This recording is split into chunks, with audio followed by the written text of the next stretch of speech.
잘 들리시죠? 시작하시죠. 네. 안녕하세요. 저는 김지환이고요. 네. 오늘 주제는, 잠깐만, 음, 잠시만요. 한 번만. 네, 네. 네. 네. 네, 오늘 주제는, 옴니 모델 오버뷰고요. 그래서 일단 뭐 옴니 모델이 뭔지 간략하게 감을 잡기 위해서 그 Q&3에서 나온 동영상부터 먼저 보고 가시겠습니다. 음, 음, 음,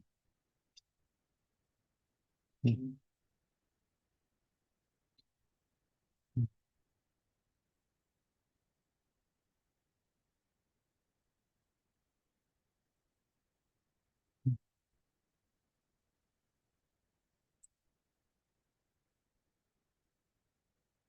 I took my French friend to an Italian restaurant for a meal. Could you please recommend a pasta dish for us and introduce it in French? Okay, next I will introduce to your friend in French. Bonjour mon ami, je vais te recommander un plat.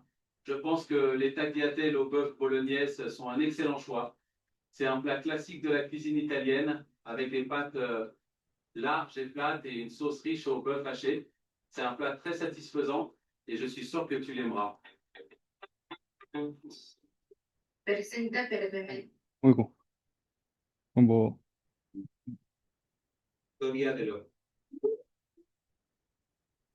뭐 이런 멀티링구얼 태스크도 되고, 음,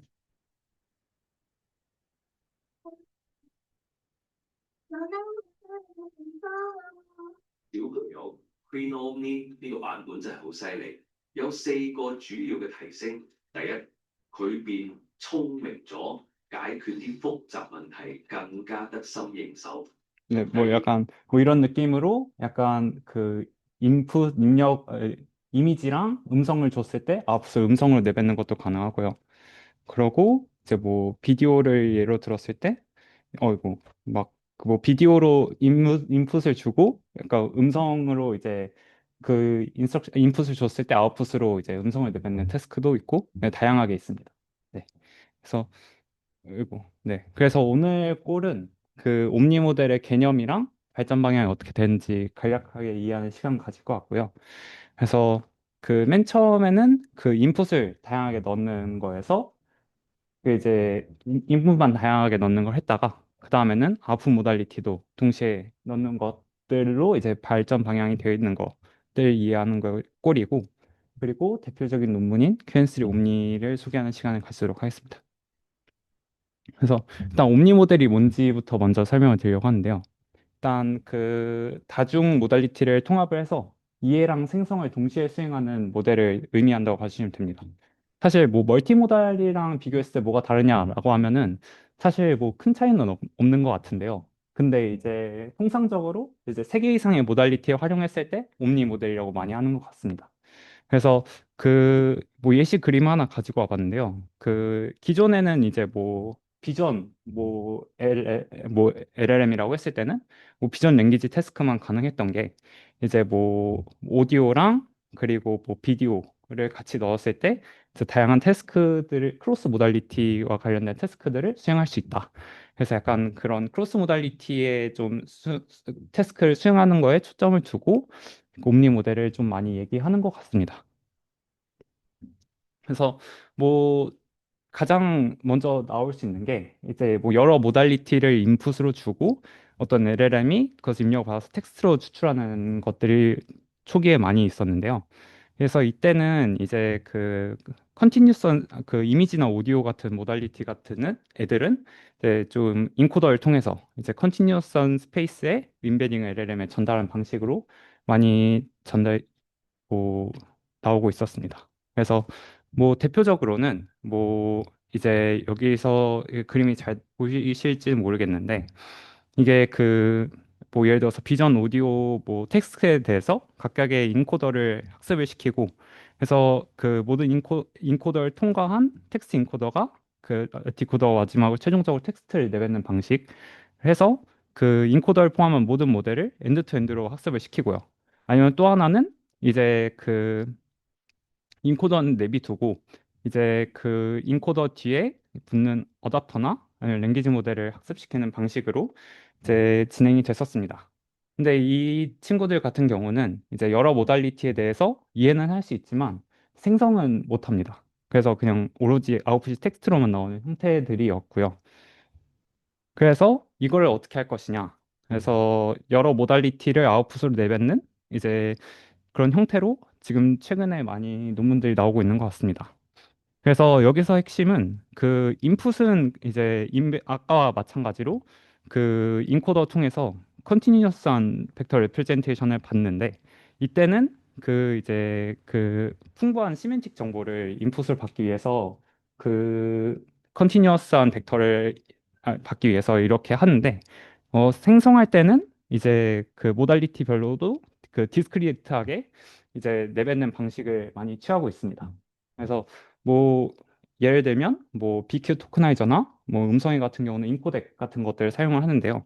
이게 왜 그러냐면 어쨌든 생성을 하려면 그 빨리 내뱉을 수 있어야 돼가지고 그 하이 스루풋을 위해서 그 디스크리트한 토큰을 많이 사용한다고 합니다. 네.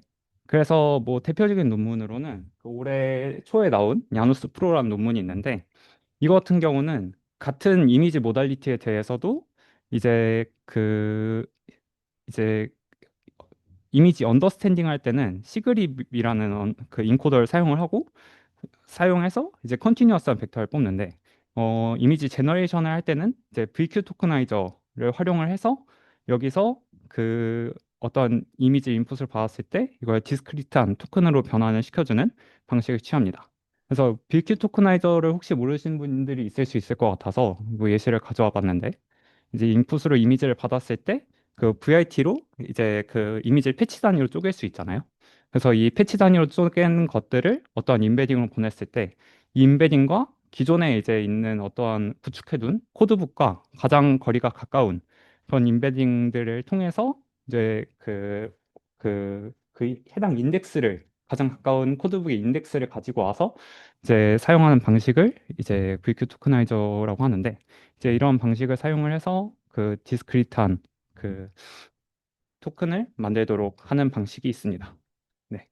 그래서 최근에는 이제 뭐 보통 옴니 모델이라고 한다면 이렇게 뭐 이 야누스 프로 구조와 같이 언더스탠딩과 뭐 제너레이션을 모듈을 따로 둬서 하는 방식을 취한다고 합니다. 네. 그래서 지금까지는 이렇게 그 간단하게 뭐 옴니 모델이 어떻게 되는지에 대해서 간략하게 소개를 드렸고 그래서 알아두시면 좋을 게 인풋으로는 보통 그 풍부한 시멘틱 정보를 얻기 위해서 그 컨티뉴어스한 벡터로 만드는데 생성을 할 때는 좀 디스크리트한 그 토큰을 만들기 위해서 그 모달리티별로 토크나이저를 사용을 한다 정도로 좀 봐주시면 좋을 것 같습니다. 네, 네, 네, 네, 네, 네, 아웃도 여러 개인 형태인 거지. 네, 네.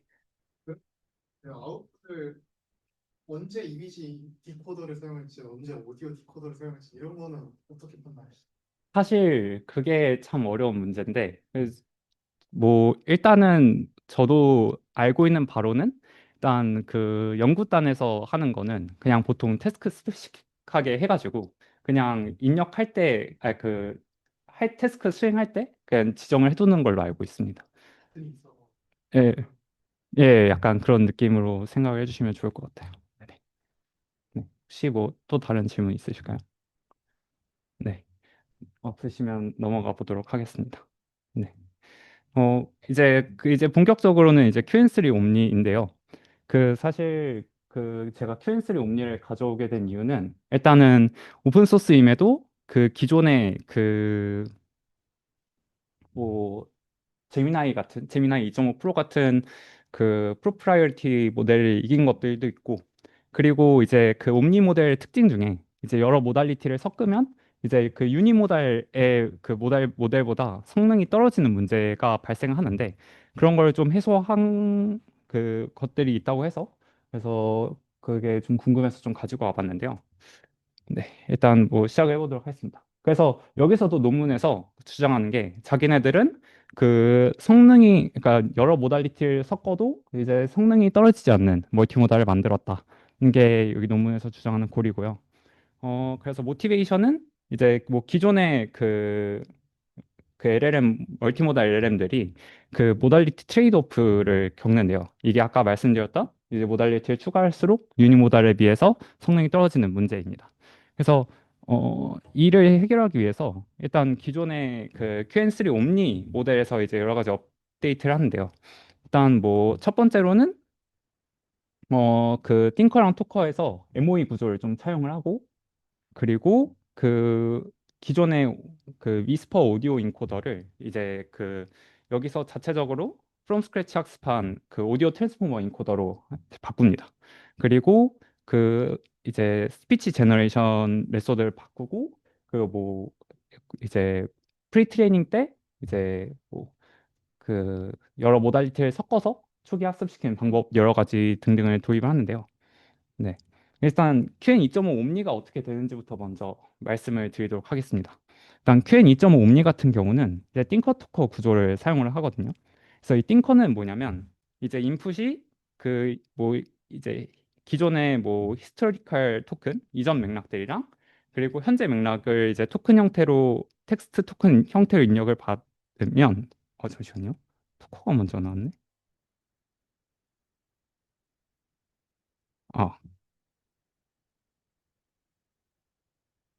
아, 그냥 이걸로 말씀을 드리겠습니다. 띵커는 어떻게 되냐면 이제 기존의 그 여기서 살짝 좀 잘렸는데 그 기존의 텍스트랑 그리고 오디오랑 비디오 입력을 받았을 때 그 띵커는 여기서 그 텍스트를 아, 아, 텍스트랑 그리고 그 각 모달리티별 히든 레프레젠테이션을 아웃풋으로 내뱉고요. 그리고 아웃풋을 내뱉은 거에 대해서 이 토커가 이제 그 띵커로부터 나온 그 텍스트 형태의 토큰들을 인풋으로 받고, 그리고 띵커에서 나온 그 뭐 멀티모달 리프레젠테이션들을 또 역시 입력을 받습니다.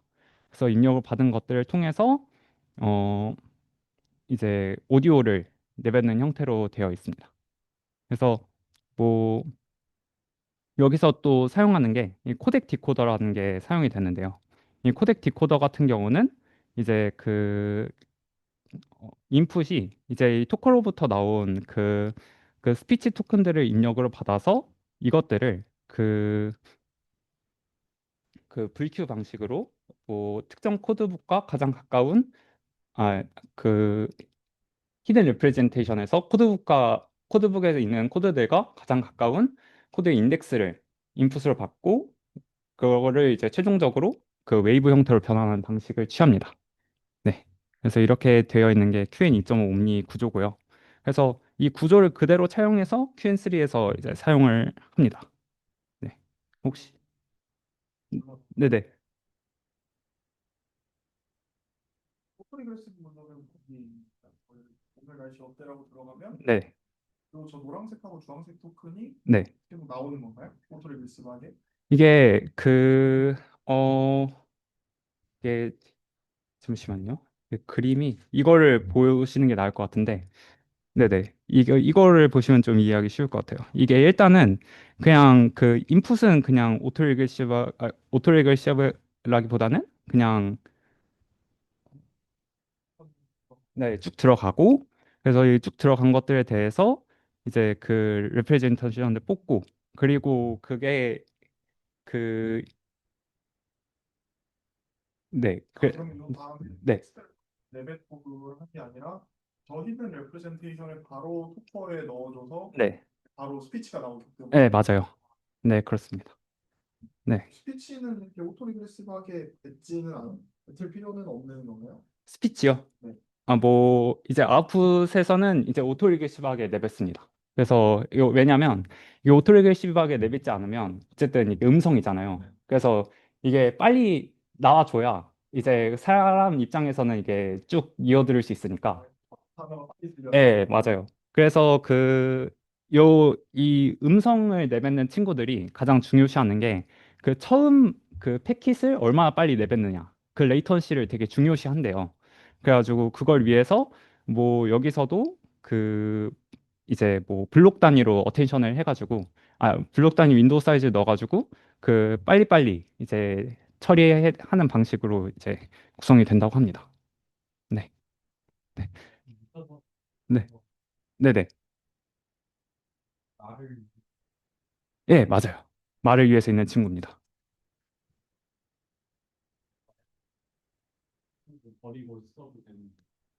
네, 뭐 그러셔도 상관없습니다. 네.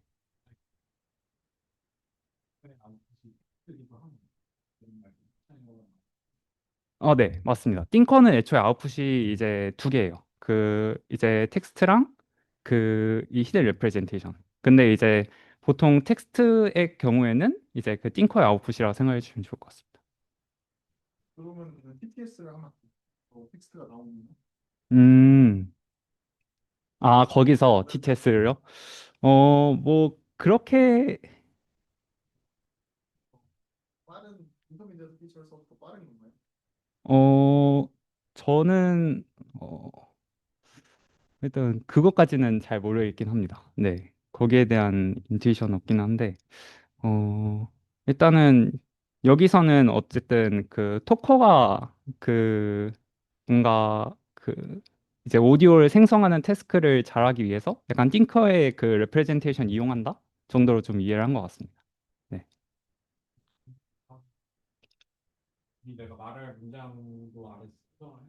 네.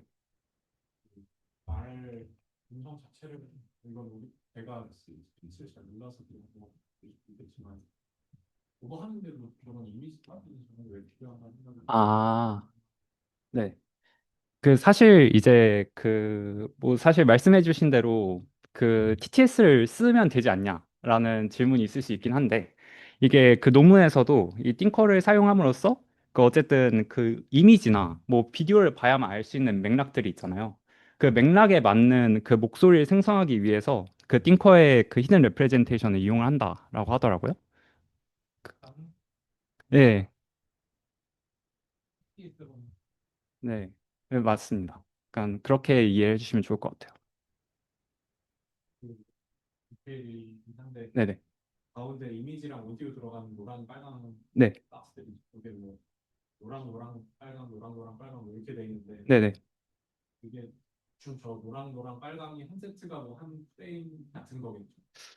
네, 뭐, 네네. 네.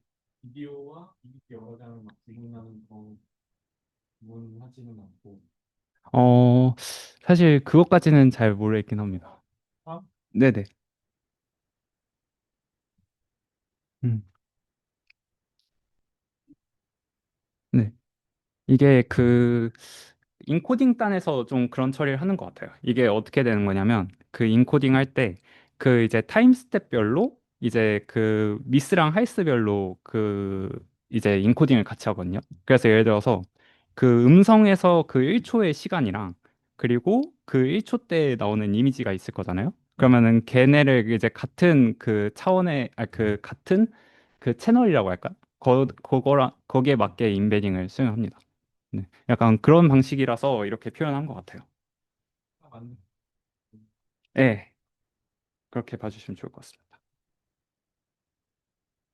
어, 괜찮으시면은 다음으로 넘어가도 괜찮을까요? 네. 그래서 그 방금 보여드렸던 건 이제 QN2고요. 그래서 이제 QN3는 사실 여기서 바뀌는 게 사실 그 MOE 구조입니다. 그래서 그 MOE 구조로 바뀌는 거랑 그리고 그 아까 여기서 앞서 보였던 드렸던 데는 이게 그림 잘려서 안 보였는데 그 오디오 들어갈 때 그 위스퍼 인코더를 사용하는데 여기서는 그 여기서 자체로 학습한 AUT 인코더를 사용합니다. 그래가지고 이게 AUT가 오디오 트랜스포머라는 건데 이제 입력을 오디오를 받았을 때 그 아웃풋을 이제 히든 리프레젠테이션으로 바꿨다가 이 디코더로 다시 이제 그 스피치를 만드는 형태가 이제 오디오 인코더인데 오디오 트랜스포머인데 여기서 이 오디오 인코더 부분만 가져와 가지고 여기서 그 음성을 인코딩하는 방식입니다. 근데 여기서 신기한 게 그 이제 이걸 학습시키기 위해서 from scratch로 20만 시간 2천만 시간 그 오디오를 이제 학습을 시켰다고 합니다. 그래서 이런 오디오의 리프레젠테이션을 잘 뽑아내도록 우선 저거 학습을 시켰고요.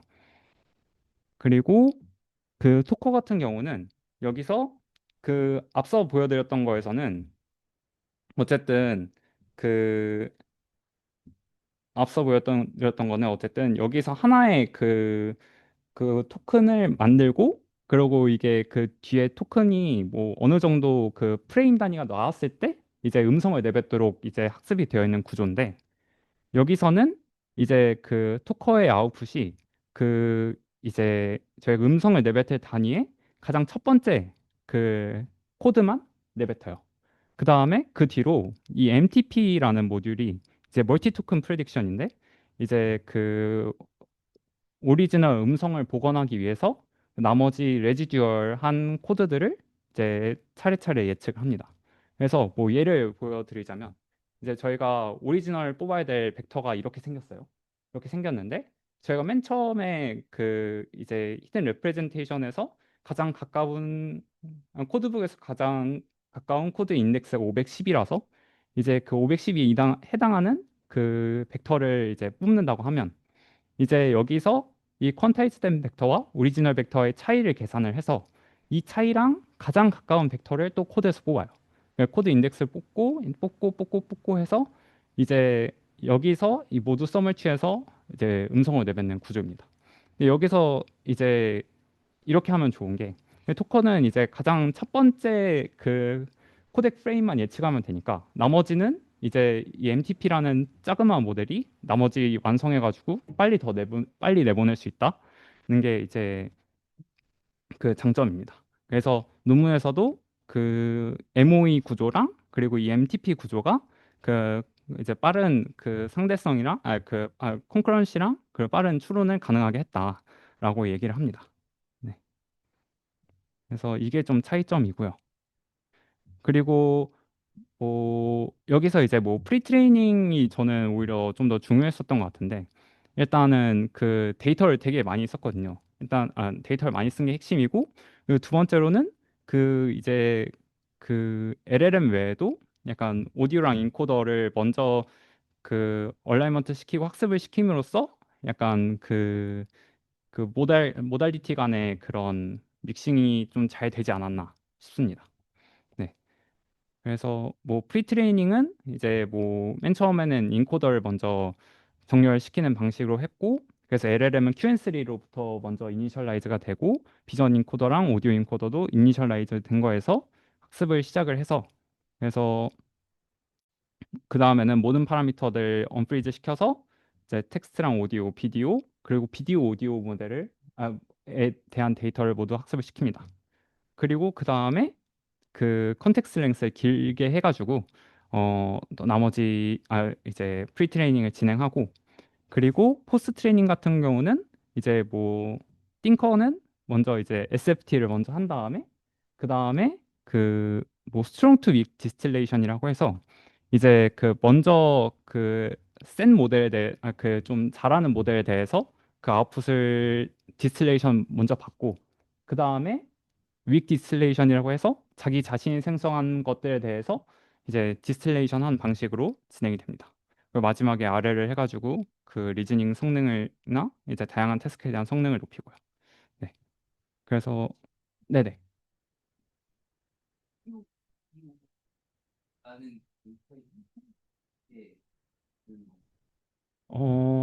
사실 저도 정확하게는 잘 모르겠는데요. 이게 보통 그 비디오에 이거는 잘 모르겠습니다. 한번 알아봐야 될 것 같아요. 네.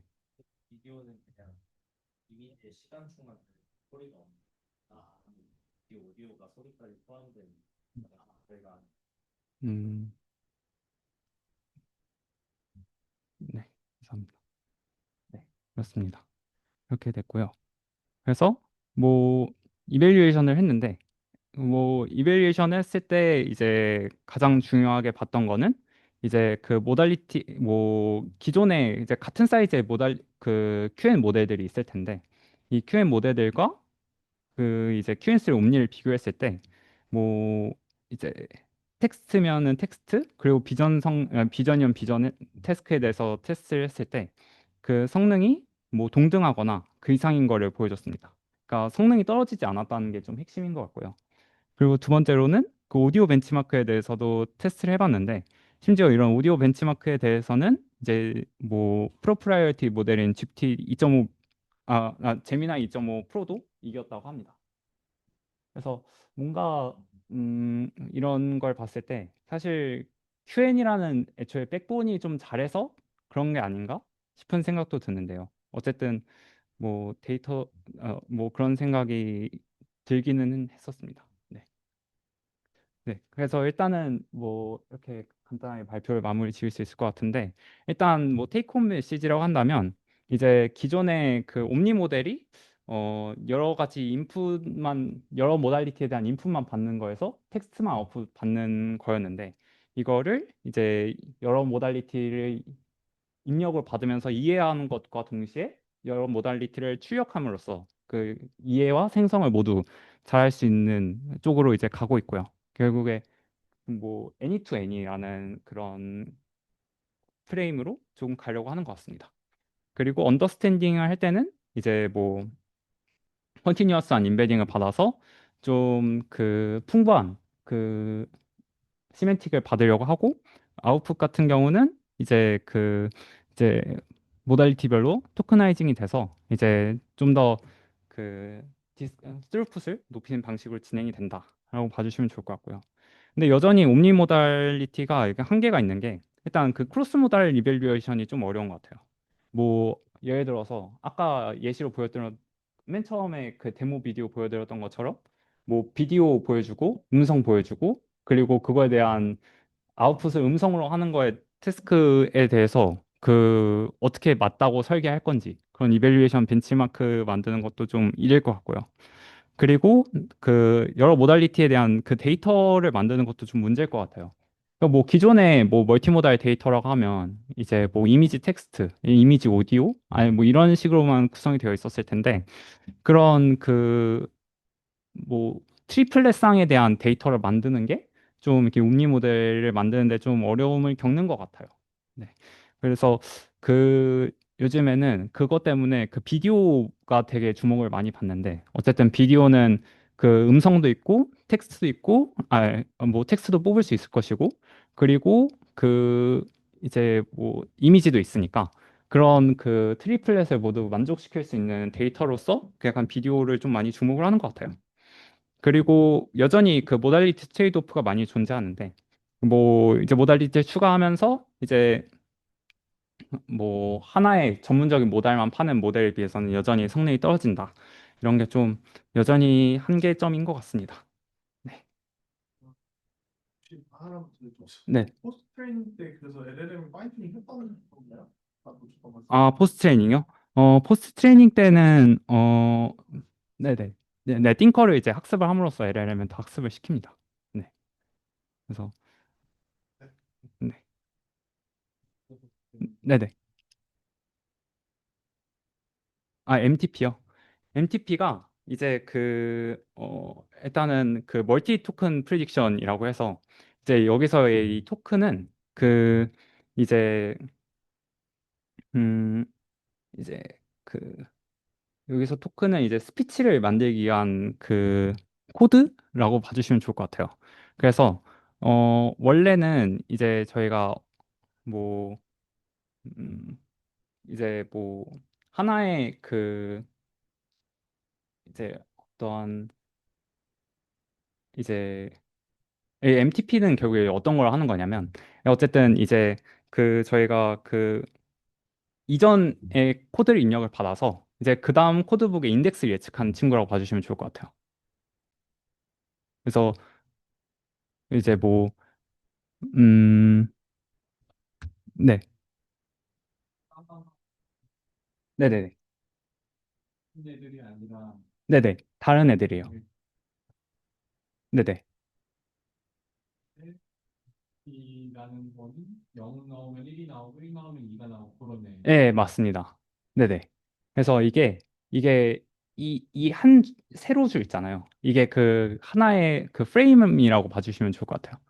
그래서 이게 다 합쳐져서 이제 그 하나의 프레임에 해당하는 그 히든 스페이스를 만들고 이걸 넣어가지고 이제 음성의 그 그 웨이브가 나온다라고 봐주시면 되는데 그 약간 이 MTP가 결국에 하려고 하는 거는 이제 그좀 약간 그 레지듀얼한 그런 그 벡터들을 이제 만들어준다?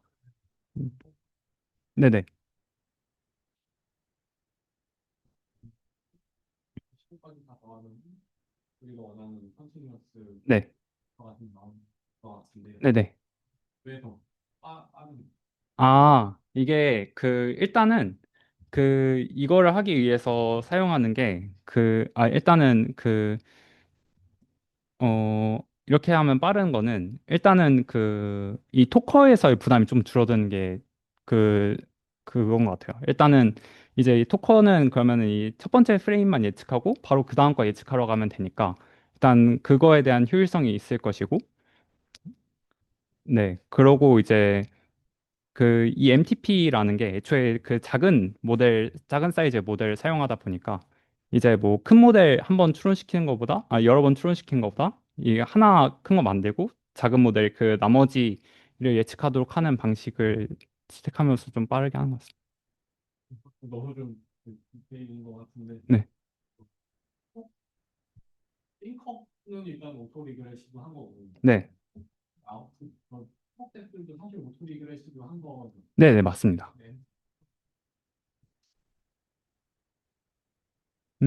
네, 맞아요. 네, 네. 맞습니다. 그러면 그거 아니, 바로로 64토큰씩 예측한다 그러면 네. 64 단위로 잘라서 말을 하는 건가? 아, 말 스피치를 해서 어, 음, 이게 그러니까 이게 이 가로축으로는 안 보셔도 좋을 것 같고 이 한 줄 있잖아요. 이 한 줄에 대해서 MTP 모듈이 수행된다고 봐주시면 될 것 같아요. 네, 이게 화살표가 이렇게 위로 이렇게 가잖아요. 이게 연고량이 충분한 거예요. 이게 일단 뭐 어쨌든 사실 MTP가 하는 거는 어쨌든 이 레지듀얼을 예측을 하는 거라서 이제 점점 가면 갈수록 이제 이 뎁스가 점점 더 깊어질수록 예측해야 되는 값이 점점 더 작아져요. 그래가지고 그 그런 어쨌든 예측해야 되는 값들이 점점 줄어들어서 네, 이미지상으로 네, 털 리졸루션 같은 걸 해주는 것 같은데 여기 네네, 역부한 이미지를 보고 네, 역부한 스피치 네네, 맞아요, 맞아요. 다른 네, 게 하나로 좀 투명해진다는 줄수 있다는 거. 네, 맞습니다. 네. 네. 일단 뭔가 그걸 하기 위해서 어쨌든 MTP는 사실 여기에서 코드북의 인덱스를 예측을 하는 친구거든요. 그래서 이미 그 코드북이 구축돼 있다는 가정하에 약간 몇 번째 인덱스만 뽑을지만 예측을 해주는 거라서 그래서 뭔가 좀 잘 되지 않았나 싶습니다. 그런 좀 콘텍스트가 있어야 되는 것 같은데. 음, 네. 네. 네. 네, 뭐 더 질문 있으실까요? 없으면 여기까지 할까요? 네. 고맙습니다. 네. 감사합니다. 네, 네, 시작을 합시다. 가지고 저는 항상 이제 랩 세미나 발표할 때 큰 그림을 이제 그리고서 이제 좀 해보고 있는데 내년에 졸업을 한다 치면은 우리가 랩 세미나 돌아오는 기간을 생각해 봤을 때 이제 됐더라고요. 좀 이제 마무리를 해보려고 오늘 준비를 해봤는데 나는 뭐 요거는 이제 2019년에 우리나라 연구비 지원해주는 그 기관이 있어요. 한국연구대단이라고. 거기서 이제 조사를 한 거예요. 그 젊은 사람들 대상으로 이제 조사를 해봤는데, 왜 연구하느냐, 본인이. 왜 연구하고 공부하느냐. 물어봤는데, 뭐 각각 이런 이유가 있죠. 뭐 교수가 된다거나, 아니면 좋은 곳에 취직한다거나, 아니면 이제 뭐 지적 호기심을 채우기 위해서 뭐 이런 것들. 막 이런 이유로서 이제 대학원에 왔다고 하는데 아무튼 간에 이제 뭐 표면적인 이유는 다르긴 한데 결국엔 이제 나를 위해서 한다는 거죠. 가지고 이런 이제 모티베이션 이런 질문을 좀 갖게 된 건데 그러면 이제 내가 이제 나를 위해서 연구한다고 했을 때 그냥 뭐 열심히 하면 되는 거냐 라고 이제 생각을 나이브하게 할 수 있는데 그렇지 않다는 거죠. 이제 생각해보면 이제 AI 연구자 혹은 박사가 돼가지고 이제 뭔가 한다고 했을 때 내 경쟁력이 뭐냐 라고 이제 좀 고민을 해봐야 된다는 거죠. 구체적으로 왜 그러냐? AI 박사 수는 이제 점차 늘어날 예정이다. 아주 우리가 지금 카이스트 AI 대학원 소속이죠. AI 대학원이라는 게 전국에 10개 있습니다. 고려대부터 해가지고 중앙대까지 10개가 있는데 대충 이제 요 AI 대학원이라는 사업이 10년 동안 지속될 거예요. 뭐 앞으로 어떻게 될지 모르겠는데 일단 그렇다고 해요. 가지고 대충 요런 정보를 바탕으로 해가지고 카이스트 AI 대학원에 현재 재학 중인 석박통합이랑 박사과정 재학생을 해봤어요. 대충 330명 정도 되는데 요 수치랑 10년이라는 수치 그리고 이제 또 10개의 대학원 이런 거를 종합해가지고 어림잡아 계산해 보면은 앞으로 10년 동안 한 대충 6,500명의 AI 박사가 나와요. 우리나라에만. 그리고 요건 이제 단순히 AI 대학원만 센 거고 뭐 컴퓨터 전공을 한다거나 혹은 이제 전기전자 전공을 해가지고 거기서 이제 AI를 하는 사람들은 안 센 거죠. 가지고 그런 것까지 하면은 뭐 10년 동안 10,000명 넘게 나오겠죠. 그러면 이제 요 10,000명의 AI 박사 중에 나의 경쟁력은 무엇인가? 라는 걸 좀 생각을 해봐야 되는 거죠. 구체적으로 10,000명이라는 건 얼마나 많은 거냐? 아, 10,000명이 아니라 6,500명으로 해가지고 6,500명은 얼마나 많은 거냐? 네이버 본사랑 네이버 클라우드 전 직원 합친 거가 6,700명이고 전국에 있는 모든 대학교 교수의 숫자가 6만 5천 명이에요. 그러니까 이제 6,500이라는 숫자가 꽤 큰 거죠. 가지고 상당히 많은 사람이 나올 텐데 그중에 나는 뭔가 라는 고민을 해봐야 된다는 거고요. 실제로 좀 뭐 지금 당장에 우리의 AI 연구하는 사람들에는 별로 뭐 와닿지 않을 수 있는데 이제 실제로 이런 일이 일어나고 있어요. 뭐 최근 기사예요, 다 이게 다. 보면 2025년 10월 22일, 얘도 22일, 그리고 얘는 오늘이에요. 보면은 아마존에서 사람들 60만 명 자른다. 그리고 가운데는 이제 이거는 뭔가 좀 뭐 잘은 모르겠는데 SKT에서 AI 쪽을 하고 있는 직원들을 좀 자른대. 그리고 우측에 있는데 우측은 이제 메타에서 AI 연구자, 이 사람들도 적어도 석사, 박사급 되겠죠? 이 사람들도 600명 좀 자른다라는 거죠. 가지고 오늘은 아니겠지만 내일도 아니겠지만 적어도 몇 년 안엔 우리도 당할 수도 있다. 이런 경각심을 가져야 된다는 거죠. 그리고 요건 이제 또 국가 다른 기관에서 조사한 건데 2024년 국내 신규 박사학위 취득자의 특히 정보통신 분야의 박사 취득자 23%가 현재 연봉 수준이 4천만 원이래. 굉장히 이제 우리의 그 예상과는 다른 수치죠, 이제. 물론 내가 저 23%안 들어간다라고 생각할 수 있긴 한데, 근데 이게 앞으로 가가지고 이게 어떻게 될지 모르는 거니까 이제, 예, 고민해봐야 되는 거죠. 네. 그래가지고, 그러면은 나의 경쟁력을 뭐에서 찾아야 될까? 라는 이제 고민을 해야 될 텐데, 뭐, 저의 그 결론은 뭐냐면은, 뭐, 지금 생각하는 게 아니라 20년 뒤를 좀 생각해 보자는 거죠. 가지고 20년 뒤에 세상이 어떻게 바뀔 건지를 좀 고민해보고 그런 거에 맞춰가지고 나한테 진정으로 도움이 되는 방향으로 뭔가 해야 된다라는 거죠. 그랬을 때 두 가지 측면을 좀 생각해 볼 수 있을 것 같아요. 20년 뒤에 뭐 직업적으로 내가 이제 회사에서 안 잘리려면 뭘 해야 될까? 혹은 이제 돈을 벌려면 뭘 해야 될까?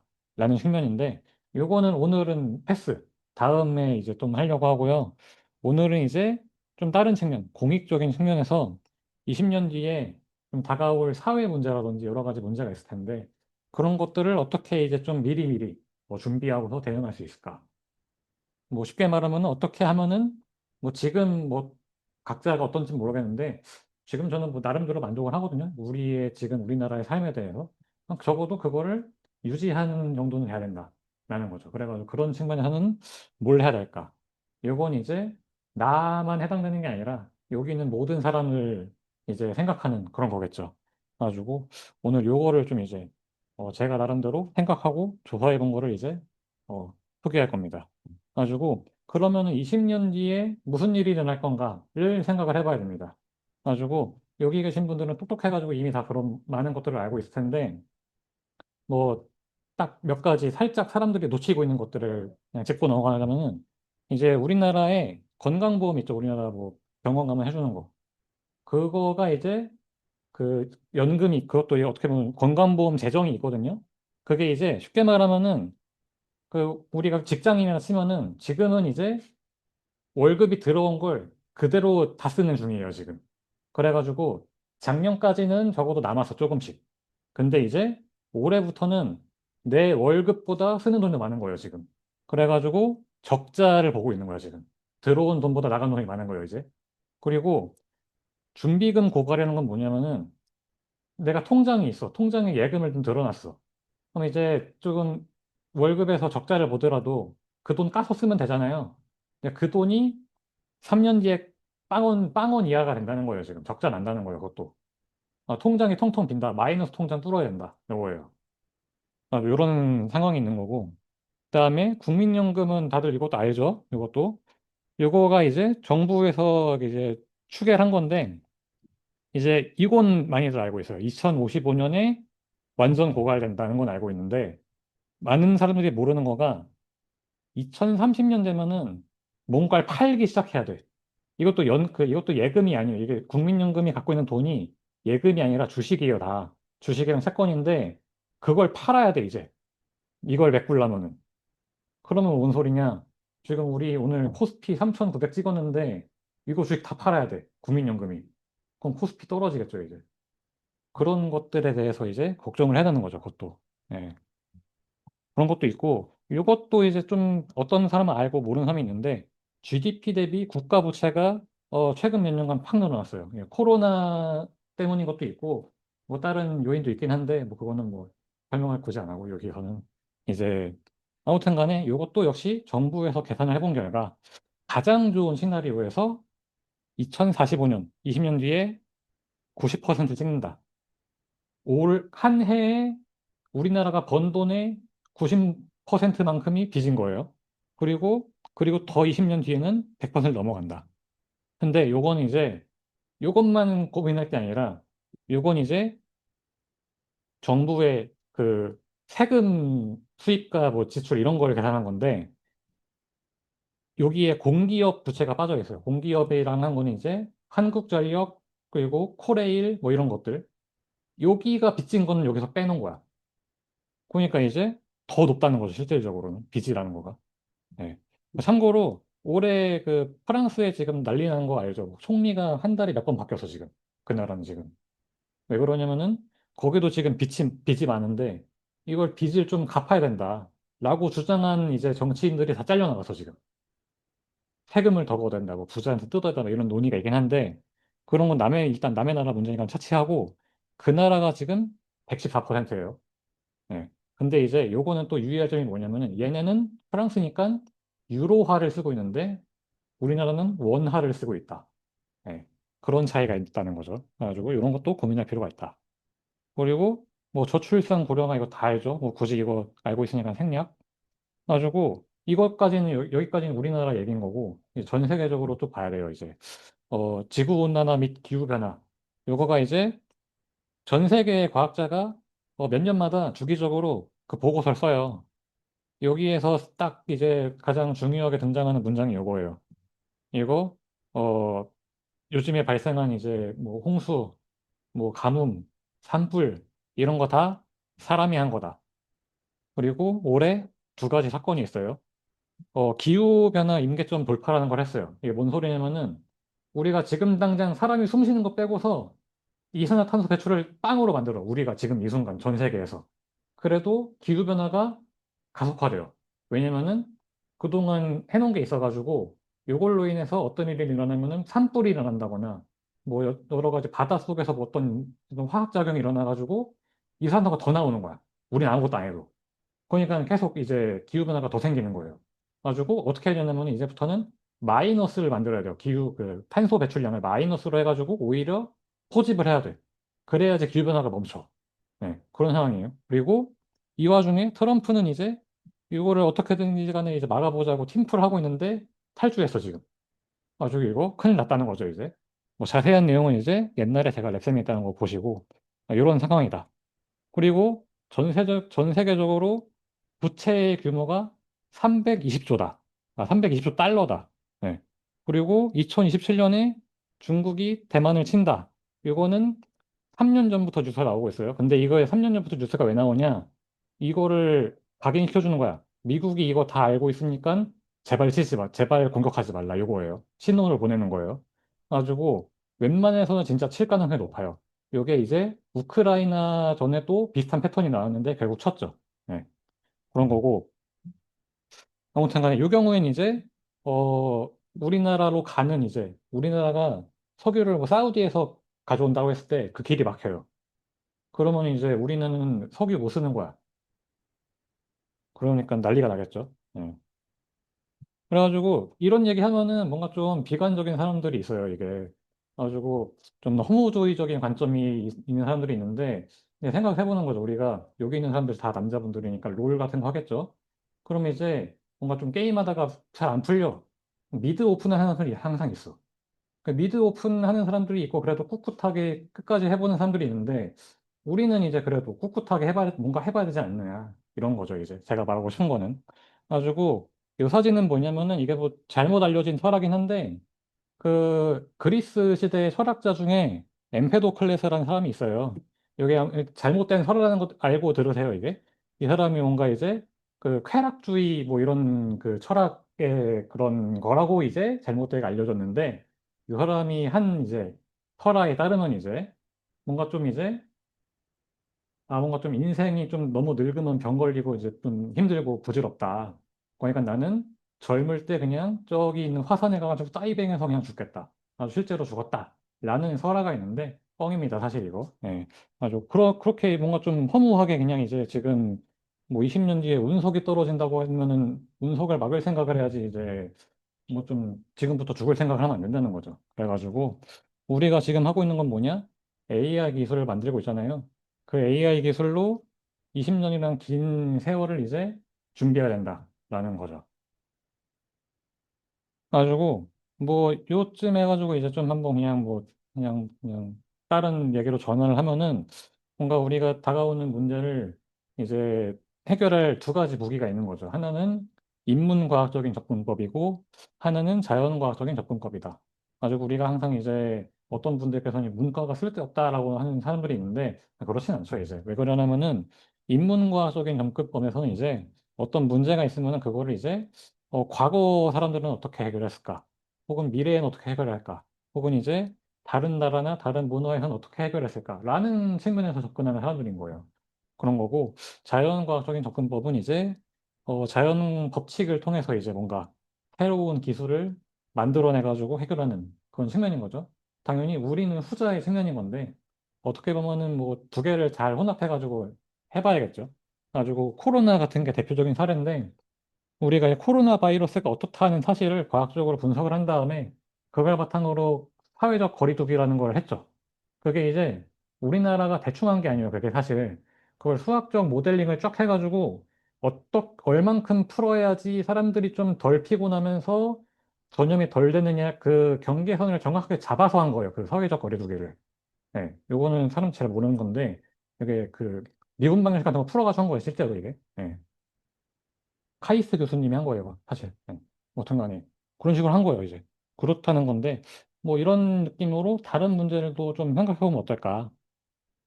네. 그래가지고 제가 생각하는 이제 나름대로 좀 선구자들이 있어요. 그 미래를 이제 준비하는 사람들이 있는데, 뭐 그런 사례를 좀 이제 그냥 소개해 볼까 해요.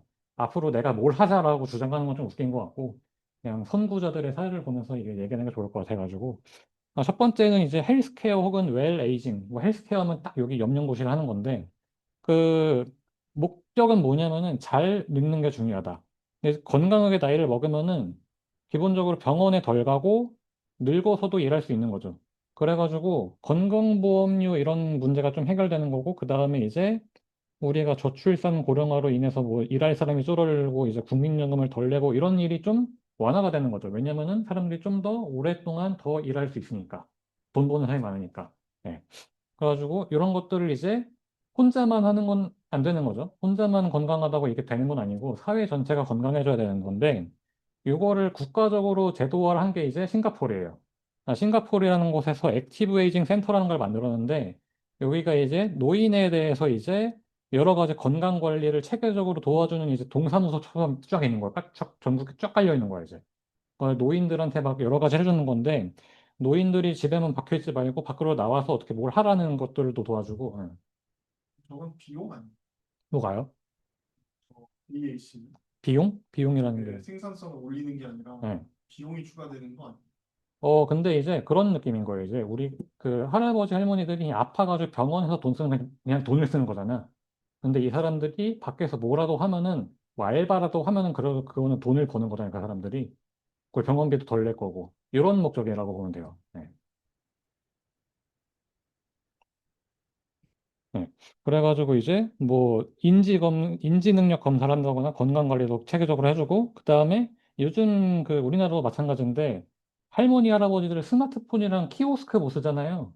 이런 것들도 알려주는 그런 곳인 거예요 이제. 그래가지고 전반적으로 쫙 이제 전방위적으로 좀 도와주는 센터를 만들어서 운영하고 있다라는 건데 우리가 이제 가끔 유튜브 보면 나오는 그 조성로 아저씨 이 아저씨가 이제 우리나라에 대해서는 이제 선구자인 거죠. 그래서.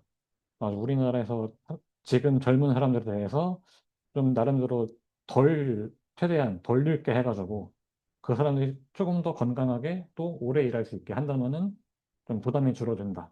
라는 이제 맥락에서 이 아저씨는 열심히 이제 노력을 하고 계신 거죠. 가지고 그 다음에 있어가지고 노인 문제에 대해서 가장 그 좀 어려운 문제는 치매예요, 치매. 치매인데 우리나라의 치매 환자 수는 지금 100만 명이 되고 있어. 우리나라 국민이 5,800명 몇 명인가 되는데 58명 중에 한 명이 치매야 지금. 치매 노인을 제가 직접 돌본 적은 없는데 굉장히 힘들다고 하더라고요 이게. 뭐 직접 병원에 오진 않았는데 아무튼 진짜 힘들다. 그러면은 이것도 고민해 봐야 되는 거예요. 그 노인 한 분이 이제 그냥 이제 사회활동을 덜 하고 아픈 거는 차치하고 그 사람을 돌보는 가족까지 일을 못 하는 거야 그냥 이제 사회활동을 못 하는 거야. 그럼 더 이제 뭔가 또 심각해지는 거지, 이제. 그런 것들을 최대한 이제 좀 막아봐야 된다라는 건데, 이제 우리나라 같은 경우에 이제 제가 찾아본 결과 뭐 이런 스타트업이 있어요. 스타트업이 있어가지고 요 실비아라는 곳은 이제 휴대폰 앱 같은 건 앱을 만드는데 거기에서 이제 뭔가 뭐 할머니 할아버지들 위해서 이제 뭐 최대한 뭐 쉽게 해가지고 뭔가 하루에 뭐 그 치매 예방 퀴즈를 푸는 걸 도와준다거나 혹은 이제 뭐 상담 같은 걸 해준다거나 혹은 진단하는 뭐 그런 이제 뭐 프로그램을 만든다거나 뭐 이런 거를 만들어가 사업을 한다고 하더라고요. 그런 게 있고 아주 실제로 뭐 투자도 좀 받았어요. 이 사람이 보니까. 예. 그런 거고, 요거를 창업한 사람이 본인이 좀 할머니랑 각별하게 지냈어. 그 기억 때문에 이런 걸 했다고 하더라고요. 그래가지고, 뭐 이런 스타트업이 있었고, 그 다음에 효돌이라는 스타트업이 있는데 뭔가 좀 이 네이밍은 좀 이제 좀 구려 보이는데, 그 인형을 만드는 곳이에요, 여기가. 좀 특수한 인형인데, 로봇이죠, 어떻게 보면은.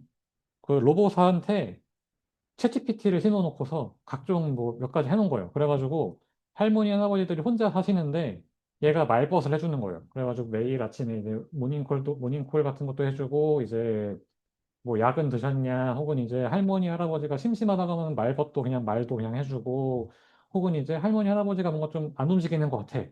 그럼 이거를 좀 파악을 해가지고 알아서 보호자한테 연락을 해주고 뭐 이런 것들을 해주는 로봇인 거예요.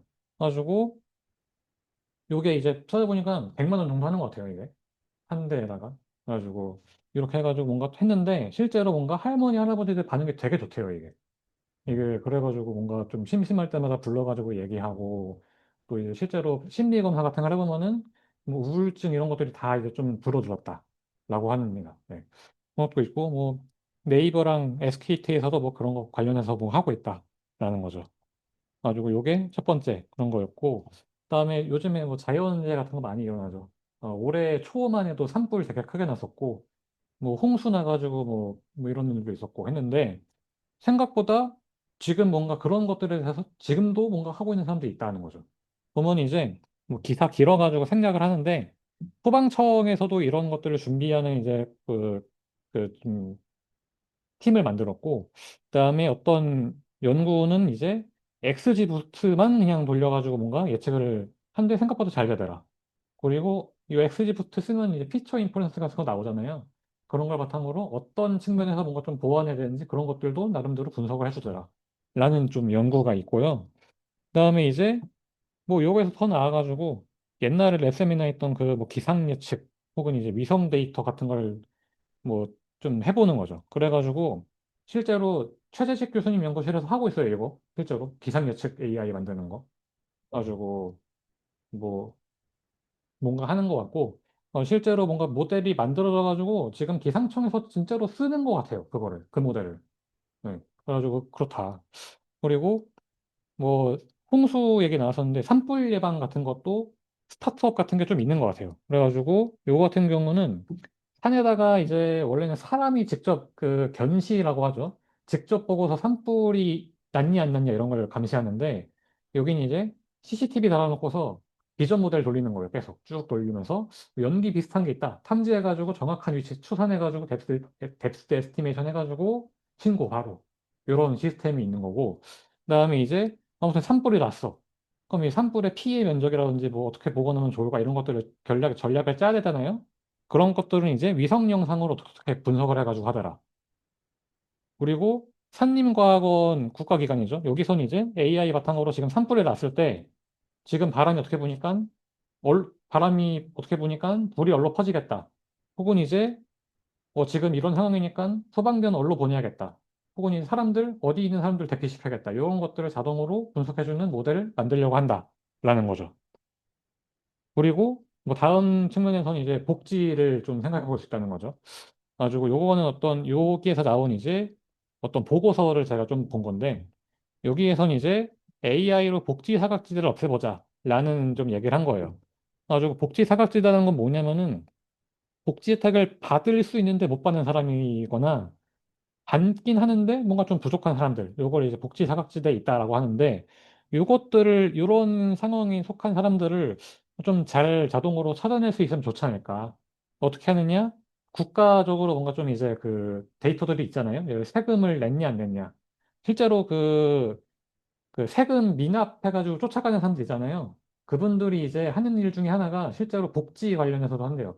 세금을 못 낸, 세금을 못 낼 만큼 뭔가 좀, 뭔가 좀 어려운 사정이 있는 건지를 뭔가 좀 파악을 해보고서 세금 내라고 하는 게 아니라 좀 찾아가고서 이 사람이 진짜 힘들구나라는 걸 파악을 해가지고 복지 좀 서비스 연결해주고 이런 것들이 진짜로 공무원들이 하고 있대요. 그래가지고 그런 데이터들을 쫙 다 모아가지고 예측할 수 있으면은 좋을 것 같다라는 거죠.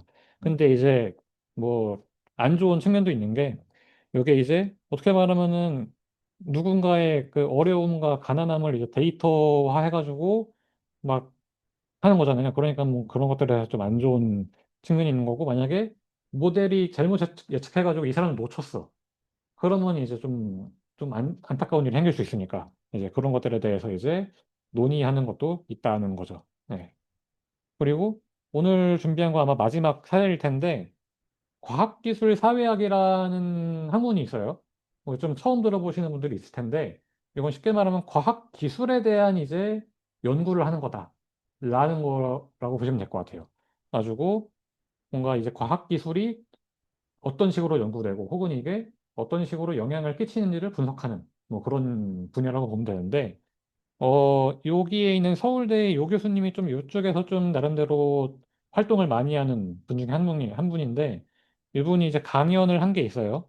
그걸 이제 그냥 거기서 나온 질문 혹은 이제 내용들을 정리한 건데, 무엇을 연구해야 되는지를 과학적으로 분석한다거나, 혹은 이제 이거를 연구할 건데, 얼만큼 투자해야 될까? 혹은 이제 우리나라가 어느 나라랑 손잡아야지 좀 최적일까? 예를 들어가지고, 뭐 AI를 연구하는데 우리가 미국이랑 손잡아야 될까? 중국이랑 손잡아야 될까? 혹은 더 구체적으로 나가가지고 로보틱스 연구할 때는 중국이랑 해야 되냐, 미국이랑 해야 되냐, 뭐 이런 것들에 대해서 분석을 체계적으로 해가지고 뭐 어디 뭐 대학끼리 뭐 MOU를 맺는다거나 뭐 그런 걸 할 수 있겠죠. 유학을 얼로 보낸다거나 사람들을 국비로. 예.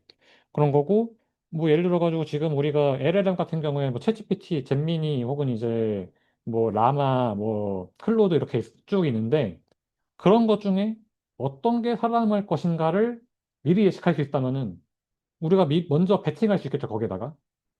그런 식으로 뭔가 좀 해볼 수 있는 여지가 많다. 가지고 그런 맥락에서도 우리가 미래에 어떤 일이 생길지 그런 것들을 이제 이런 관점에서 생각해 보면은 좋지 않을까. 뭐 이런 것들이죠. 가지고 최근에 이제 나온 뭐 연구 중에 하나인데 펀딩 더 프론티어라고 해가지고 어떤 다른 나라에서 만든 거예요. 요거는 이요 전 세계에서 뭐 국가가 혹은 이제 기업에서 돈 주고 연구해가지고 논문 쓰면 논문 쓰거나 이제 특허 내면은 밑에 사사표기 달잖아요, 우리가. 그거를 싹 다 데이터베이스화 해가지고 추적을 하고 분석을 한 거예요. 가지고 예를 들어가 우리가 우리 연구소 하는 과제 뭐가 있죠, 그죠? 국가 과제가. 뭐 예를 이노코어 사사표기가 들어가는 것들을 쫙 다 분석한 거야, 논문을. 그런 다음에 그 이노코어라는 과제가 우리 사회에 어떤 영향을 끼쳤는지를 쫙 추적해가지고 정리해주는 시스템을 만들었다는 거죠. 네. 가지고 이런 것들에 대해서도 생각을 해보면은 좋을 것 같다. 네. 가지고, 네. 과가 있는 거예요. 또 네, 이것도 이제 있어요. 과학기술 사회학 예, 예, 카이스트에도 있고, 고려대에도 있었고, 서울대도 있어요, 이게. 예. 그 고려대에서는 내가 수업도 들어봤어요, 내가 그쪽에서 한번. 예. 학부는 아마 없을 거고, 대학원에 있을 거예요, 그게. 예. 그래가지고 이제 좀 마치는 말인데, 그래가지고 여기에서 좀 얘기한 것 중에 안 한 것도 많아요. 생각보다 생각한 거는 많은데, 뭐 시간 제한이 있으니까 좀 안 한 것도 있고, 실제로 여기에 범죄 수사 지원이라고 제가 하나 써놨잖아요. 요거를 하나 하고 있어요, 실제로 제가 하나. 초기 단계라 가지고 아직 뭐 미공개고, 아마 내년 3월에 우리 뭐 학기 초에 맨날 연구 소개잖아요. 그때 좀 실체가 나와가지고 그때 좀 한번 소개해 줄까 하고 있고, 그다음에 우리가 지금까지 사례를 좀 살펴봤는데, 요 지금 뭔가 좀 그런 사람 사례를 봤을 때 여기에 쓰인 게 생각보다 뭐 대단한 AI 기술이 아니잖아요, 사실. 우리가 지금 할 수 있는 것만 가지고도 뭔가 할 수 있는 게 많은 거라는 거죠. 뭐 예를 들어가지고 XG 부스트라는 거 우리 그냥 뭐 그냥 심심하면은 뭐 10분이면 돌려볼 수 있는 모델인 건데 이런 걸로 홍수 예측할 수 있는 거고. 혹은 이제 할머니, 할아버지들 그 뭐 엄청 대단한 거 안 쓰고 그냥 이제 챗GPT한테 우리 뭐 페르소나 입혀가지고 이제 로봇 만든 거잖아요. 그런데도 엄청 좋아하신다는 거죠. 그러니까 이제 엄청 대단한 거 만들려고 이제 강박에 어, 들일 필요는 없다라는 거고. 그래가지고 우리가 지금 각자가 연구하는 그런 것도 있잖아요. 그런 능력과 지식을 바탕으로 해가지고 각자 나름대로 생각을 해보는 거죠, 이제. 우리의 미래에 뭐가 필요할까? 이런 것들을 좀 해보면 어떨까 싶은 거고요.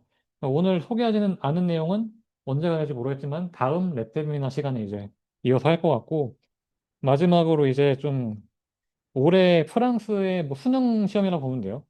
거기에 바칼로레아라는 건데 이게 거기에는 철학 과목이 있어요. 그러니까 이거를 이제 주관식으로 이제 여기 두 개의 질문 중에 하나를 골라가지고 써가지고 절대평가로 얼마 이상 넘어가야지 이제 합격 이런 건데 보면 이제 딱 이제 우리 사회에 지금 필요한 질문을 던지는 것 같아가지고 갖고 왔어요. 예. 가지고 읽어보시고 생각하시면 좋을 것 같고 가지고 미리 보기 다음에 할 거. 가지고 효율적 이타주의라는 이제 개념이 있어요. 이게 또 자선 자본주의 이런 것도 있고 earning to give라는 게 있는데 이게 뭔 소리냐면은 어떻게든지 간에는 뭐 나름대로 착하다는 건 그 깔려 있는 거예요. 뭐 나쁜 범죄를 해가지고 뭐 캄보디아 가가지고 돈 번다 이런 거 말고 이제 어떻게든지 간에 잘 돈을 벌어가지고 그 돈으로 가장 효과적으로 기부하겠다라는 게 이제 earning to give라는 개념인 거고 그 돈으로 뭔가 새로운 사업을 할 건데 그 사업이 나름대로 공익적인 거다. 그럼 이게 자선자본주의라는 거에 속해요. 그래가지고 이런 맥락에서 박사라는 것도 이런 게 생각하면 어떨까 싶어요. 우리가 지금 당장 뭐 좋은 연구를 하라는 게 아니라 우리는 학생이니까 지금 어떻게든 간에 지금 사회가 뭐 돈을 버는데 혹은 이제 뭐 필요로 하는 기술을 가지고서 연구를 하는 거죠. 예를 들어가지고 지금 뭐 인기가 있는 로보틱스를 한다거나, 뭐 LLM을 한다거나, 뭐 VLM을 한다거나, 이런 것들로 일단 박사를 따. 그런 다음에 나름대로 박사는 이제 독립적으로 연구를 할 수 있으니까 그런 박사를 갖고서 이제 뭔가 좀 나름대로 본인이 생각하는 우리를 위한 연구를 하면 되지 않을까라는 이제 측면이죠. 그래가지고 그러면 이제 질문이 나오겠죠. 첫 번째 맥락에서 어떻게든 떼돈을 벌랐는데 도대체 어떻게 벌 거냐? 그러면은 어떻게 벌 거에 대한 이제 해답을 나름대로 제가 생각해 본 게 있어가지고 그거를 다음에 들고 와보겠다라는 겁니다. 네. 그리고 오늘 발표 여기서 끝내겠습니다. 네. 질문 있나요, 뭐? 또 하나 더 보면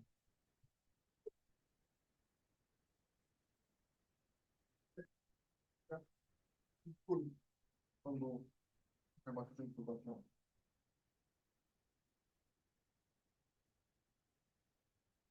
저는 오늘 그냥 요즘 휴머노이드 보잉이 좀 뭔가 많은 동영상이나 이런 건 바이럴 많이 되잖아요. 그냥 그런 것 중에서 좀 유의미해 보이는 논문 두 개를 좀 재밌어 보이는 걸 가져왔고요. 그래서 최근 휴머노이드 로코모션이나 뭐 휴머노이드 관련 학습은 뭐 이렇게 많이들 보셨겠지만 크게 이런 두 가지 시스템으로 구성이 되고요. 뭐 예를 들어 시스템 1이라는 거는 되게 짜잘한 그 동작을 세밀하게 하는 그런 로우 레벨 폴리스라고 볼 수 있고, 시스템 2는 하이 레벨적으로 뭐 비전이나 이런 걸 입력받아가지고 뭐 이 태스크를 깨려면 어떻게 이제 행동해야 되는가를 좀 뭔가 미래적인 그런 걸 플래닝하는 그런 걸 바탕으로 이제 로우 레벨 폴리스에 그에 맞게 이제 수행을 하는 그런 구조로 많은 사람들이 풀려고 하고 있습니다. 그런데 이제 요즘 최근 나온 것 중에 좀 시스템 원적으로 좀 좋은 논문도 하나 있고, 이 두 가지를 통합해서 한 좀 리얼 월드에 좀 쓸만한 논문이 하나 나왔어가지고 좀 재밌어 보여서 가져와 봤습니다. 처음에 이제 시스템 원적인 논문으로는 이 소프트 이미지라는 논문이 이제 최근에 나왔는데요. 이게 목적은 이제 그 외부의 힘을 좀 인지하면서 모션을 따라하게 하자. 요즘 최근에 휴머노이드 움직이는 것들이 이렇게 파란색 이렇게 모션 보이는 것처럼 뭐 기본적인 사람의 모션이 있고, 이거를 그냥 그대로 로봇이 따라하면서 사람처럼 움직이게 만들자라는 게 우선 많은 사람들이 사용하고 있는 방식인데, 이 방식의 문제점은 뭐냐? 여기 밑에 보시다시피 무조건 그 모션만 따라 하려고 해가지고 뭐 장애물이 있든 말든 뭘 하든 간에 그냥 다 무너뜨리고 그 동작만 따라 하려고 하는 게 문제라는 거예요. 이제 이 기존 방법의 문제점은. 그래서 여기서 하려는 거는 이렇게 장애물이 있으면 무작정 이 모션을 다 따라한다고 좋은 게 아니잖아요. 그래서 이 힘을 느끼고 이게 좀 너무 걸리적거릴 것 같으면은 좀 뭐 여기서 막 이렇게 그냥 밀 게 아니라 살짝 걸치던가 뭐 이런 식으로 할 수 있잖아요. 그렇게 학습해보면 어떨까라고 시작한 논문이고, 간략한 솔루션은 이 저 파란색을 그냥 무작정으로 따라하는 게 아니라 미리 저 힘을 여기서 받으면은 여기 힘이 많이 쏟을 거잖아요.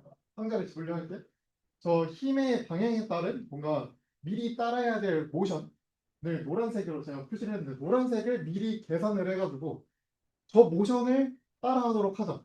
미리 계산된. 그냥 간단하게 설명하면 이런 느낌. 그래서 메소드는 뭐 우선 이거는 복잡해 보이고 원래 논문에 있는 그 그림을 따왔는데, 그래서 크게 두 가지인데, 이 아까 봤던 그 노란색 미리 계산된 모션 있잖아요. 얘를 실시간적으로 로봇이 계산하면서 하기에는 뭔가 무리가 있어서 해당 논문에서는 이 동작들을 미리 오프라인 데이터로 미리 이제 힘을 받아서 변형된 모션들을 미리 생성을 해놓고 이제 RL로 그 모션을 따라하도록, 파란색 모션이 들어왔을 때 노란색 모션을 따라하도록 학습하도록 진행이 됩니다. 그래서 좀 간단하게 설명해 주자면, 그냥 원래 기존에 있던 휴먼 모션 데이터셋이라는 게 있는데 이 중에 하나를 가져와서 이 힘을 막 여기 손목에만 가하게 되는데, 손목에 랜덤으로 가해요. 어떤 방향이든 뭐 회전이든 크기든 랜덤으로 가해서 막 이렇게 그 아까 변형된 모션을 다 만들어 놓습니다. 여기서 K는 그 여러분들이 고등학교 때 배웠던 물리의 그 스프링 있잖아요. 스프링에 있던 그 탄성 계수 그거를 말하는 거고요. 이것까지 들어가기 너무 디테일해가지고. 어쨌든 나는 이제 여기 원래 모션에서 손만 이렇게 잡아 당겨가지고 이런 새로운 모션을 만들고 싶어요. 그래서 이 논문은 이제 보면은 이 공식만 더하면 된다고 합니다. 이거는 근데 잠깐 보죠. 그러니까 로봇이 움직일 때 힘을 가하면 그 힘을 느낄 수는 있었던 거예요, 원래 센서로서. 그거는 리얼에서는 제가 리얼 휴머노이드를 못 해봐서 모르겠는데 시뮬레이터에서는 느끼긴 할 수 있어요. 아, 네. 그러니까 그걸 만약에 손에 힘이 어느 정도 닿았는지는 네. 대충 계산할 수는 있어요. 아, 오케이. 네. 그럼 그 정보를 활용을 해요. 어, 여기에서 하는 거는 그냥 단순하게 이 힘을 줬잖아요. 네. 이 힘을 줬을 때 얘가 여기로 이동하는 이거를 이 식으로 그냥 클로즈 폼으로 풀 수 있고 네. 손이 이렇게 끌려갔다. 여기서 좀 더 디테일인데 여기 끌려가는 거를 이 중간에 관절들을 기존에 있는 그 뭔가 이 포지션 값들이 다 있을 때 관절 값을 이제 최적화해서 계산하는 그런 뭔가 클로즈 폼 솔버 같은 게 하나 있거든요. 네. 그걸 가지고 이렇게 만들겠다. 네. 라는 거. 네. 크게 말하면 그런 느낌이고. 그래서 여기 K가 있으면 무슨 상관이 있냐? 탄성계수여서 뭐 탄성계수가 높으면 낮으면은 되게 잘 움직인다는 거잖아요. 그러니까 외부 힘에 되게 민감하게 위치가 변한다는 거고 탄성계수가 높으면 뭐 힘을 세게 가해도 별로 변하지 않는다는 그런 의미로 해석해 주시면 될 것 같습니다. 이거는 그냥 큰 폼이 왜 나왔냐 그냥 보면은 그냥 여기 여러분 봤던 그 아까 후크 법칙 그거에 변이 값을 이렇게 집어넣는 거고 이건 좀 복잡한데 이거는 그 스쿨 디어리에서 온 거고 뭐 궁금하신 분은 나중에 여기 식 좀 따라가 보시면 키워드 검색해 보시면 대충 따라가실 수는 있어서 검색해 보시면 좋을 것 같습니다. 그래서 오프라인으로 내가 아까 휴먼 모션 데이터셋이 있으면 거기서 랜덤으로 내 손목에다가 뭐 방향이든 탄성 계수든 랜덤으로 뽑아서 미리 이런 어그멘티드 된 뭔가 변형된 모션을 미리 생성을 해놓고요. 그다음부터는 기존의 이제 휴머노이드가 모션을 따라하게끔 하는 그 동작 방식이랑 아예 똑같습니다. 우선 그 폴리시에는 여기서 특이한 거는 이 두 개는 원래 있던 거예요. 내가 현재 로봇의 상태랑 따라할 모션 그리고 여기에는 특이하게 이제 아까 탄성 계수를 집어 넣어주게.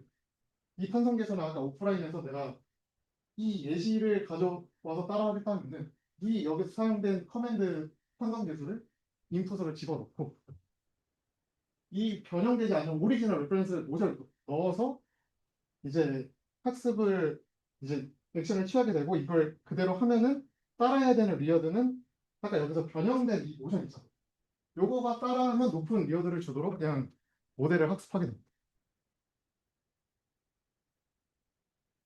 그래서 이게 어떻게 보면은 이게 그래서 커맨드를 넣었을 때 만약에 K를 작은 값을 넣어요. 그러면은 되게 막 그 힘에 민감해가지고 잘 안 변하려고 뭔가 모션이 되고 되게 K 값을 큰 값을 넣으면은 아까 K가 크면은 힘을 되게 세게 강건하게 그 움직인다 했잖아요. 별로 원래 모션을 잘 따라가게 돼서 되게 세게 더 모션을 따라하려고 합니다. 테스트 타임엔 저 K는 저희가 세팅을 해서 넣어주는 거예요.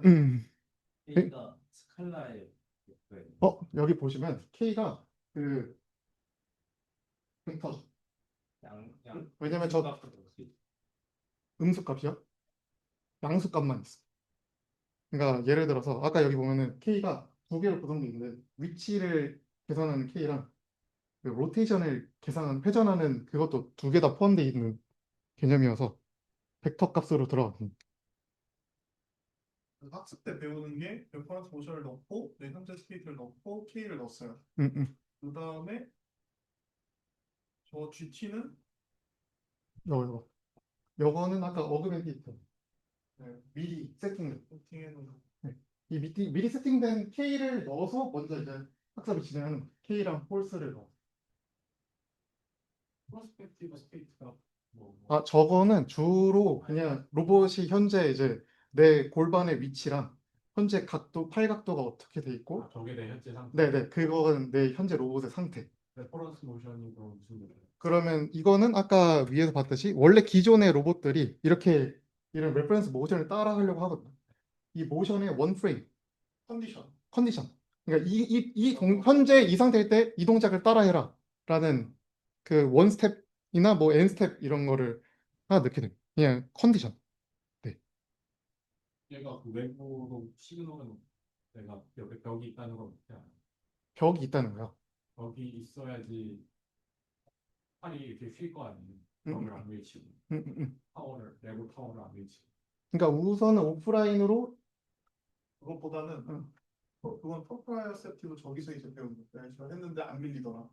음, 음. 그러니까 제가 추측을 해보자면 안 밀렸을 때 뭔가 더 안 미는 거를 배우는 것 같기도 해요.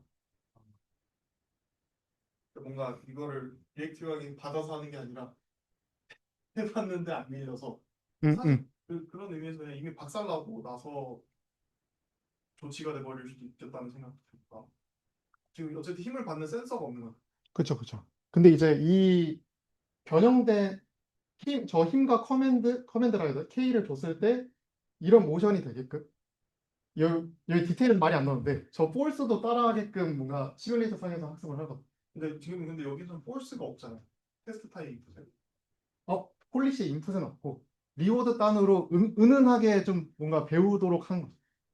그러니까 단순히 모션만 따라하는 것뿐만 아니라 부가적인 리워드들이 좀 많아요. 그게 아니라 네.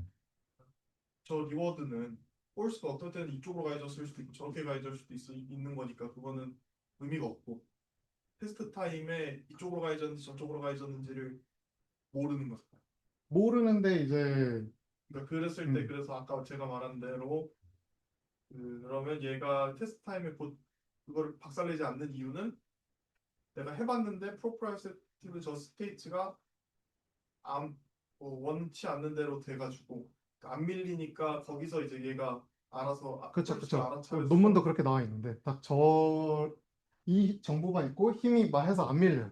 이 상태로 살짝 힘이 어디 있을 어떻게 작용할 거다라고 내부적으로 이제 판단을 할 수 있는 거고. 이제 상상하는 거. 그쵸. 그렇게 되는 거죠. 인퍼런스 할 때. 오히려 약간 좀 히스토리를 좀 넣어줘야 될 수도 있겠네요. 프로프라이어티브 스테이트에 대해서. 엄밀하게 하면 다 히스토리가 들어갑니다. 이미 네, 히스토리에 네. 들어가요. 네. 이게 그냥 디테일이어서 굳이 그럴까지 않는 건데 다 리얼에 쓰려면 엔간하면 다 히스토리를 넣게 되고. 됐나요? 예. 그래서 그렇게 하면 베이스라인은 그전처럼 그냥 저 파란색을 무작정 따라하는 폴리시랑 여기서 배운 폴리시를 비교를 했는데 뭐 예를 들어 이제 이거는 우선 이 두 개에 대한 비교는 아니고요. 아까 커맨 K가 낮아지면은 되게 그 힘에 민감하게 반응하고 이제 K가 높아지면 되게 원래 모션을 잘 따라한다고 했잖아요. 그거를 이제 보여주고 있어요. K가 낮으면 원래 이 모션을 따라야 되는데 이걸 안 따라하고 그냥 사람이 가는 대로 그냥 잘 따라하고 있고 여기는 되게 원래 모션을 지키려고 노력을 하고 있죠.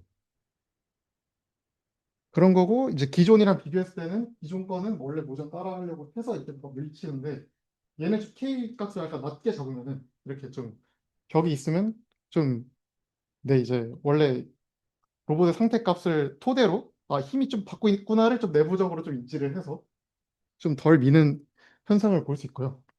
이 그래프는 그냥 상자 크기에 따라 그냥 똑같은 이 상자 집기에 대한 모션을 진행했는데 기존처럼 그냥 하나의 모션을 그대로 따라 배우게 되면 상자 크기의 커짐에 따라 걸리는 게 많잖아요.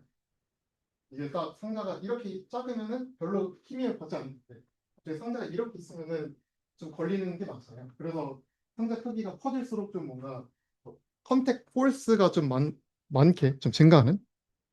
요약하면은 좀 요거는 원래 레퍼런스 모션을 따라하는 폴리시의 어그멘테이션으로 쓸 수 있겠네요. 그쵸. 그냥 한마디로 정리를 하면은 그죠. 그래서 이 하나의 모션만 해도 어그멘테이션 된 아까 모션을 많이 배웠기 때문에 그냥 뭐 이런 식도 가능하답니다.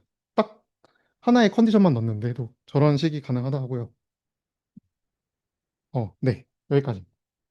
우선 첫 번째 이제 시스템 1 쪽에 좀 흥미로웠던 논문은 여기서 마치도록 하겠고 질문 있으신가요? 완성 개수를 알아서 저라는 네, 그거의 토대로 이제 하는 거죠. 근데 그 탄성 계수가 몇이 막 적합하냐 막 이런 것까지는 아직 그 이 논문의 꼴은 아닌 것 같고 그걸 토대로 좀 조절할 수 있다. 좀 컨트리뷰션인 것 같고요. 네. 그래서 다음 논문은 이제 아까 시스템 1, 시스템 2를 통합한 비주얼 정보를 받아서 이제 리얼 월드에서도 그 동작하는 휴머노이드 폴리시를 만든 논문인데 이게 가져온 이유는 비주얼 정보를 받아서 리얼 월드에서 하는 거를 전 처음 봤어요. 여기서.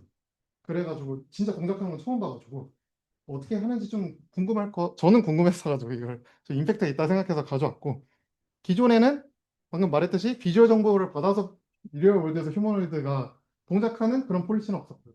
근데 밑에 보시면은 뭐 이런 식으로 뭐 비주얼 정보 이렇게 잘 받아가지고 이거는 뭐 박스 차기 태스크 왜 만들었는지 모르겠어요. 박스 차기 태스크예요. 그래서 이거를 그냥 수행하는 그런 태스크라고 볼 수 있습니다. 그래서 꼴은 여기서 똑같이 이제 하이 레벨 폴리시랑 로우 레벨 폴리시 두 개를 아까 그거에서 저는 충전선이에요. 그쵸. 이게 배터리가 안전장치는 아닌 거죠. 배터리가 오래 가지 않는다. 이게 또 배터리가 무선으로 하면은 또 파워가 좀 줄 때마다 내 폴리시의 액션 값이 좀 달라질 수도 있고 그렇기 때문에 유선으로 많이 하는 것 같아요. 이건. 네. 그래서 그냥 간단한 솔루션을 그냥 큰 그림으로 뽑는다면 비주얼 정보를 받아서 하이레벨 폴리시가 6개의 이 관절에 대한 위치를 예측을 합니다. 그러면 이 예측을 이제 밑에 로우 레벨 폴리시가 이 관절 위치를 하려면 각각의 모터를 어떤 값으로 내뱉어야겠다 이러고 내뱉고 수행하게 됩니다. 여기서 이 하이레벨 폴리시는 특정 태스크만 할 수 있는 폴리시고요. 이 로우 레벨 폴리시는 아까 했던 것처럼 막 그냥 모션을 이 원하는 컨디션만 주면은 그 동작을 따라하는 그런 폴리시가 되게 됩니다.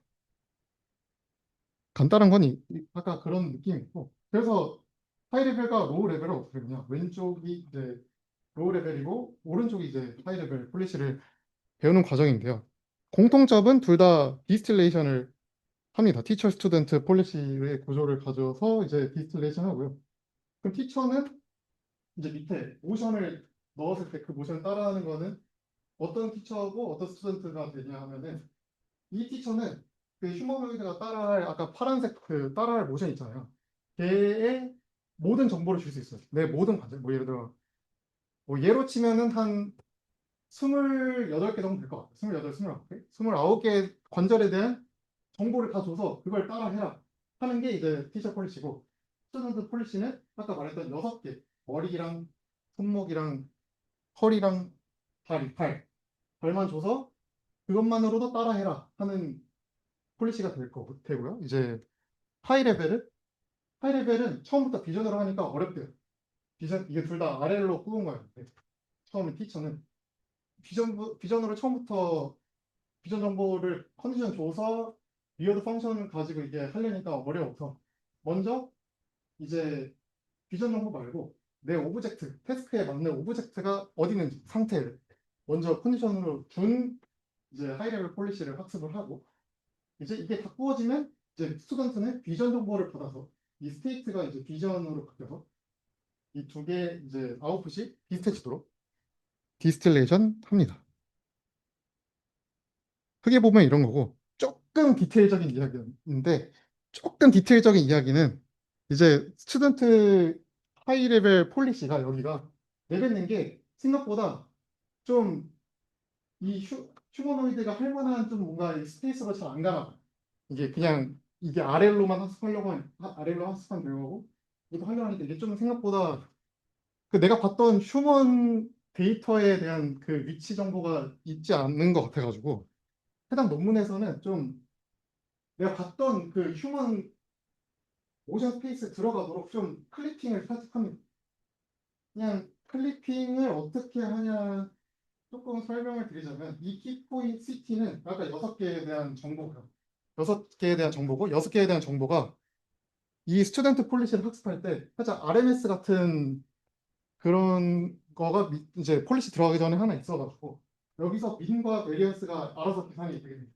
이거 값 가지고 디스트리뷰션 그려서 딱 민 뿔마 1점 64 이게 딱 90%입니다. 그 90%보다 넘어가면 딱 그 지점에서 클릭하고 그냥 밑에 MLQ로 넘어간다고 합니다. 살짝의 디테일이었고요.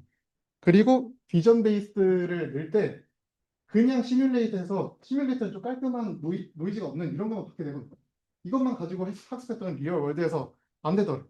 왜냐 했더니 리얼 월드에서 이제 그 비디오를 보니까 이런 식으로 좀 뭔가 정보가 없는 이런 것들이 좀 많았어 가지고 뭐 비전에서 많이 하듯 그냥 여기다 한 25% 정도 랜덤하게 마스킹을 때리고 했더니 잘 되더라 합니다. 두 가지 디테일이 있었고 그리고 태스크는 박스 가지고 하는 거랑 공 가지고 하는 거 크게 두 개인데 박스를 밀기도 하고 차기도 하고 들기도 하고 뭐 여기로 가라 하는 것도 있고 이제 뭐 공을 드리블하는 태스크도 있어요. 결국에는 두 태스크 다 뭐 박스의 위치가 어디 있는지 인지를 해야 되고 공의 위치가 어디 있는지 인지를 해야 되는 공통점이 있는 태스크고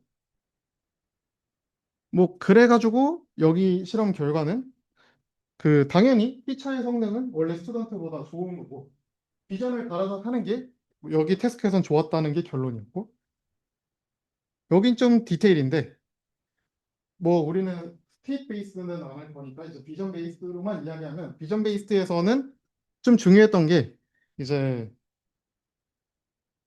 여기 키포인트 6개를 예측해서 넣는 거 있잖아요. 이 위치를 좀 노이즈를 취하는 게 도움이 되더라. 아까의 결론이. 아니면은 좀 뭔가 성능이 지금 보면 여기 보면 망가지는 것 같고요. 그거랑 그 생각보다 이제 여기가 뭔가 질문이 있을 수 있잖아요. 왜 굳이 여기를 6개의 위치만 예측하게 해서 주고받는지에 대한 그런 궁금증이 있을 수 있잖아요. 이 딱 BOF 인터페이스가 딱 그 모든 정보를 스튜던트가 받아가지고 하는 그걸 말하는데 생각보다 하이 레벨 폴리시가 6개의 키포인트가 아니라 전부 다의 그 로우 레벨 폴리시가 따라해야 되는 그 모션의 정보를 전부 다 주도록 생성하는 게 어려운 것 같습니다. 그 정보가 효율적으로 학습이 되는 게. 그래서 가져갈 큰 두 가지가 그런 것 같고 이거를 한번 보시면은 아직 좀 뭔가 다른 분야 사람들이 봤을 땐 애꿎게 할 수도 있는데 그래도 뭐 이 정도면은 저는 올해 봤을 때는 제일 잘한 거라고 보고 있습니다. 그러니까 뭐 여기 보면은 시간에 따라서도 뭐 빛과 좀 로버스트하게 뭐 이렇게 밀기도 하고 상자를 잘 밀고 드리블도 하고 사실 이거 상자를 잘 드는지 모르겠는데 상자를 든다 합니다. 이게 드는 게 맞는지 모르겠지만 뭐 어디 여기